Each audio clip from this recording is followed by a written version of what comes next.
boundary meaning what it is you're describing. What is the thing about which you're claiming ownership? Now this glass wasn't brick, because it's no glass. This glass has its own definition, doesn't it? It has its own boundary. It's a self-contained boundary. We call these things chattels. And there are other types of property interests that are not quite so clearly defined, contractual rights and so forth, sense of personhood. What I often do with my students is to go right up to them when we're discussing it, stick my face right at that. I don't touch them. I don't make a point not to touch them, but they all kind of back off. I said, why do you back off? I said, did I touch you? Well, no. I said, well, didn't I? Where's your boundary? Is your boundary the epidermis, or is the boundary something a little extended beyond that? So we get into interesting questions. Where does the boundary end and so forth? And from there we get into questions of claim. And this is the area that troubles most of my students. I think troubles most people.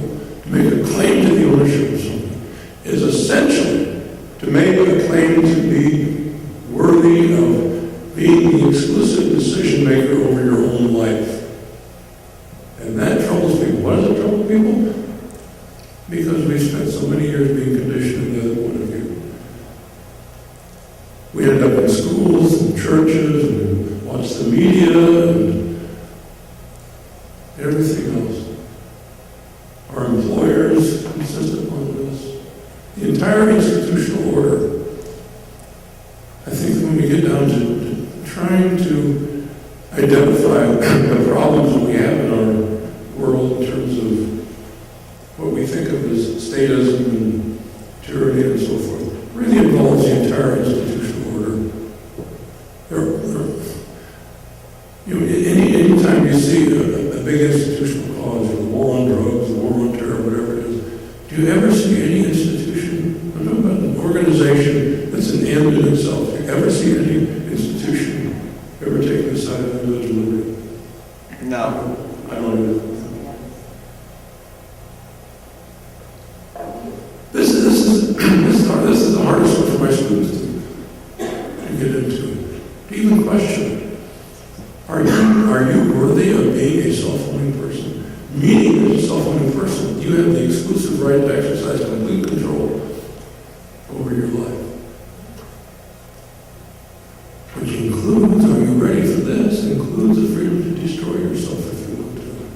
This is always a test of ownership. Can I destroy something without asking someone else's permission?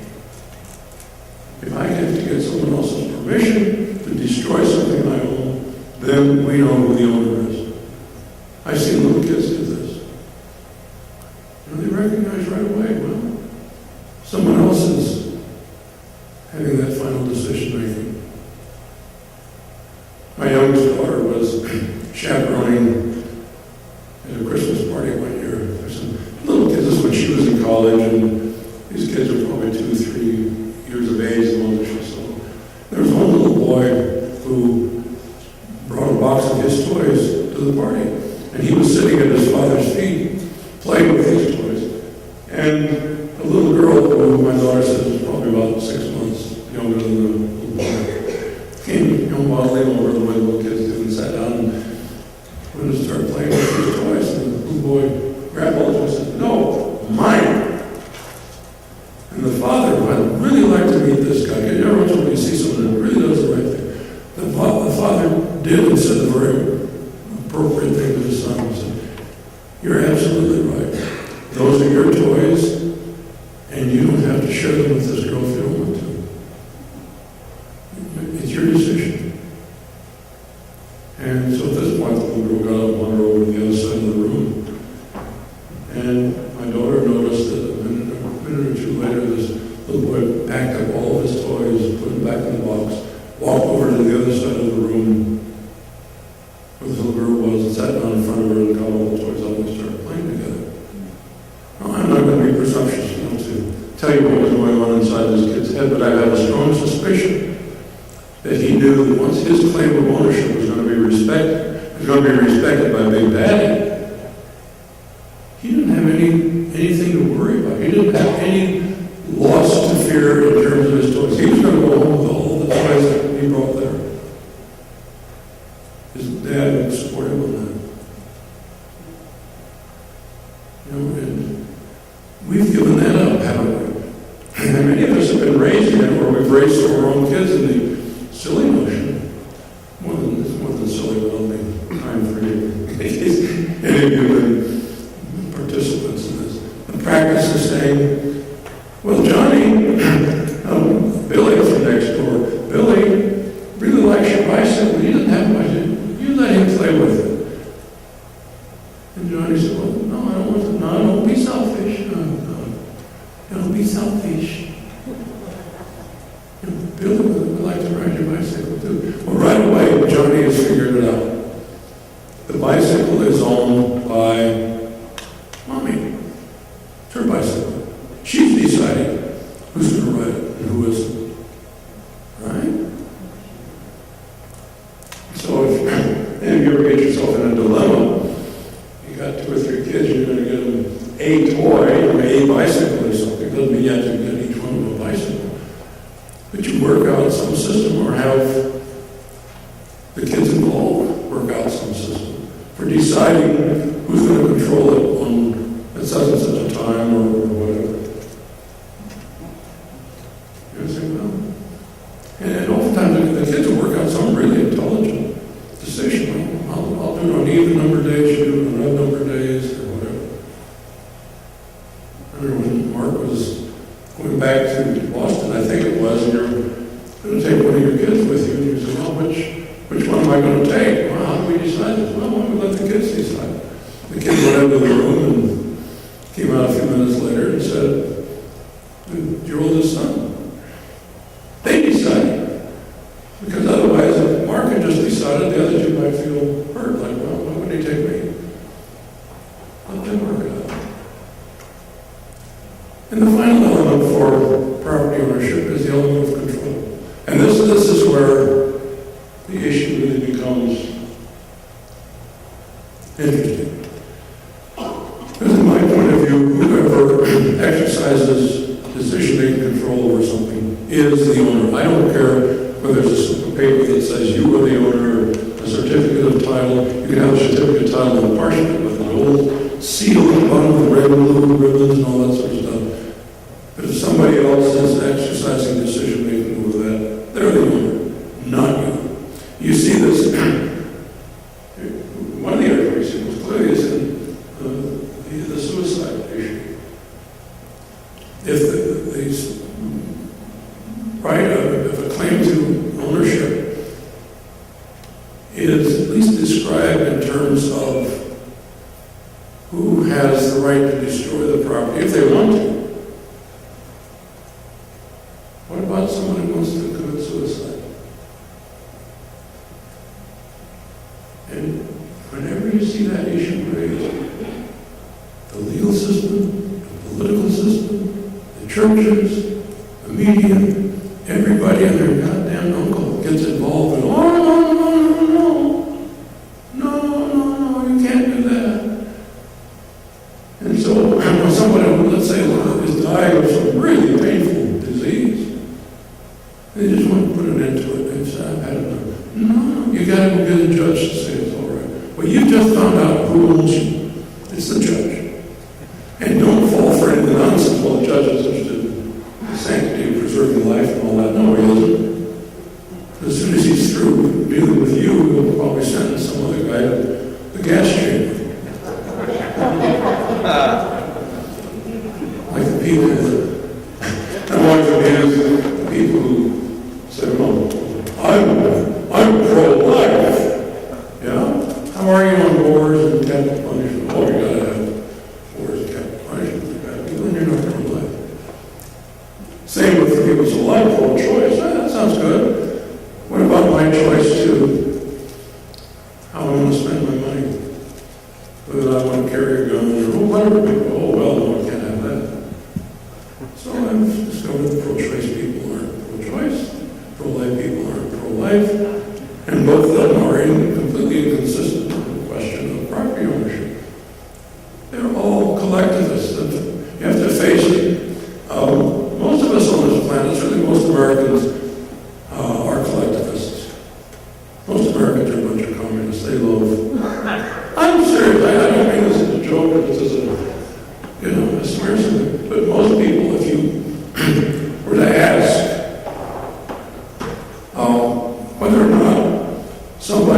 be entitled to have his property. Well, let me give you an example. I've used this in my classes. I've had a great big sumptuous banquet out in my outdoor, in my yard on my property. Invited a number of friends over, and we just filled ourselves to the end. After the banquet, there's just a whole bunch of food left over on the table, and one of the guys who works for me comes and said, "What should I do with this?" And I said, "Just take it out and burn it, dump it." Well, here are a bunch of really poor, starving children outside the fence, the ones you see with great big eyes. And the question comes up, should I be entitled to destroy that if all these starving kids need it?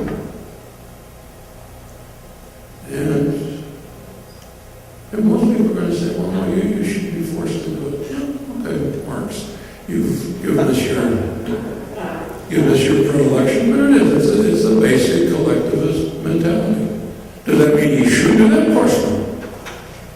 Does it mean this is the person who wants to commit suicide is a good thing? Well, of course not. I always like H.L. Lincoln's line about it. He thought people who committed suicide no further than very painful reasons, that people who committed suicide had kind of an exaggerated view of their own importance. But it all comes down to this. It's interesting that one of the better known Marxists, actually he's a Trotskyite Marxist, but had made this comment. Max Eastman, I don't know if any of you recall Max Eastman. He said, "It seems obvious to me now, though I was slow coming to the conclusion, that the institution of private property, the dispersion of power and importance that goes with it, has been a main factor in producing that limited amount of free and equalness which Marx hoped to render infinite by abolishing this institution." I think that pretty well summarizes it. If you're really interested in promoting the idea of an individual liberty and even well-being of people, you do it through property. You don't do it through